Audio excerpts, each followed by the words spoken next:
আসসালামু আলাইকুম। এখন করব আমি চাপা শুটকির ভর্তা। এই চাপা শুটকির ভর্তা আমি কুমড়ো পাতা দিয়ে ভেজে নিব। তো চাপা শুটকির ভর্তার জন্য আমি কি কি নিয়েছি? চাপা শুটকির পোশাকটা ধুয়ে নিয়েছি, কয়েকটা কাঁচামরিচ নিয়েছি, ঝাল আপনাদের ইচ্ছা মতো নেবেন, যে যেরকম ঝাল খেতে পছন্দ করেন। তারপর রসুন কুচি করে নিয়েছি, আর নিয়েছি পেঁয়াজ কুচি। এইগুলো সবগুলো আমি এখন ভেজে কড়াই দিয়ে দিয়েছি। এখন একটু সরষের তেল দেব।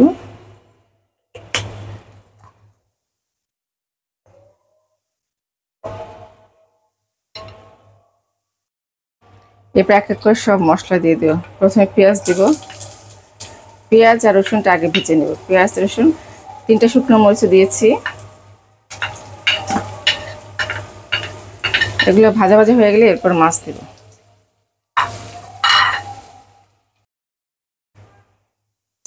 এখন দিয়ে দিব চাপা শুটকি, দিয়ে ভালোভাবে নেড়ে চেড়ে ভেজে নেব একদম।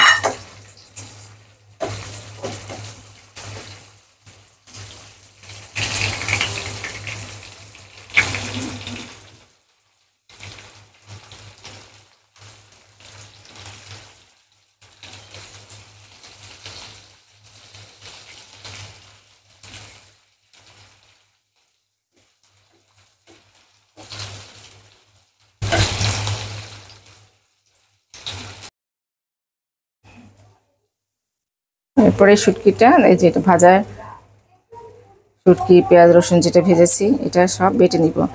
এই আসলে ব্লেন্ডার করা যেত, ব্লেন্ড করলে হয়, সবগুলো উপকরণ দিয়ে ব্লেন্ড করে ভাজলেও হয়, কিন্তু অনেক সময় দেখা যায় কিছু ভর্তা পাটায় বাটলেও ভালো লাগে। আর এই ছোট পাটা কেটেছি আমি শুধু ভর্তা খাওয়ার জন্য। এই ছোট পাতাটা, বড় পাতা আছে, কিন্তু এই ছোট পাতা শুধুমাত্র ভর্তার জন্য আমি ছোট পাতাটা কিনে নিয়েছি আর কি। এরপরে হচ্ছে এখানে একটু লবণ দিব, পরিমাণ মতো লবণ দিয়ে নিব, লবণ দিয়ে বেটে নিব।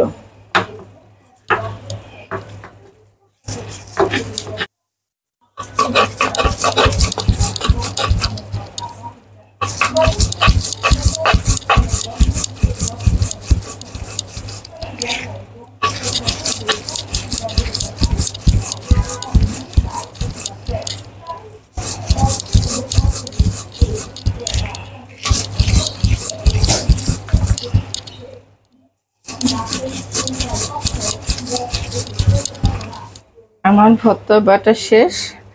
এখন আমি কুমড়ো পাতা নিই। এই কুমড়ো পাতাটা আমি ভালো করে ধুয়ে একটু ভাপ দিয়ে নিয়েছি, যেহেতু কুমড়ো পাতা একটু হার্ড, একটু শক্ত শক্ত, সেজন্য এটাকে আমি একটু ভাপ দিয়ে নিয়েছি আর কি।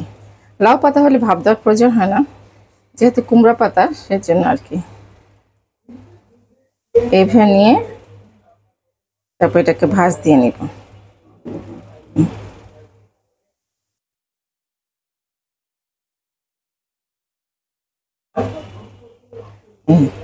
এইভাবে প্রতিটি পাতা করে নিব।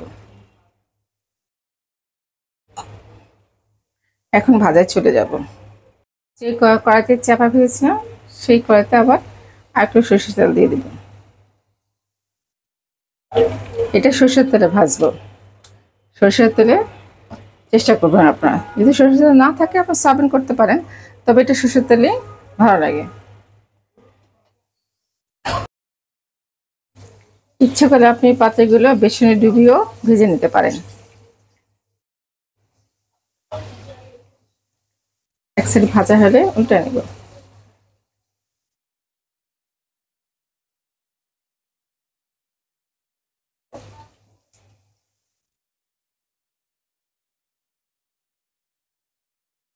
হয়ে গেল আমার কুমড়ো পাতা শুটকি। এখন এটাকে পাতুরি বলেন আর যাই বলেন। এখন আমি চুলাটাকে অফ করে দেব, অফ করে দিয়ে তুলে নিব।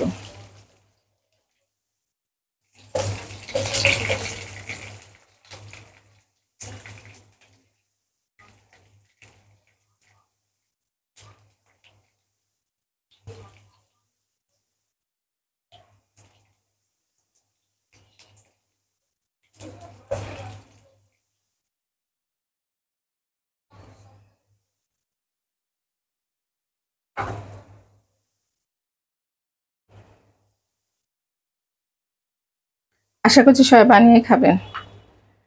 আবার দেখা হবে অন্য কোনো একটি ভিডিও নিয়ে। সেই পর্যন্ত আল্লাহ হাফেজ। সবাই ভালো থাকবেন, সুস্থ থাকবেন।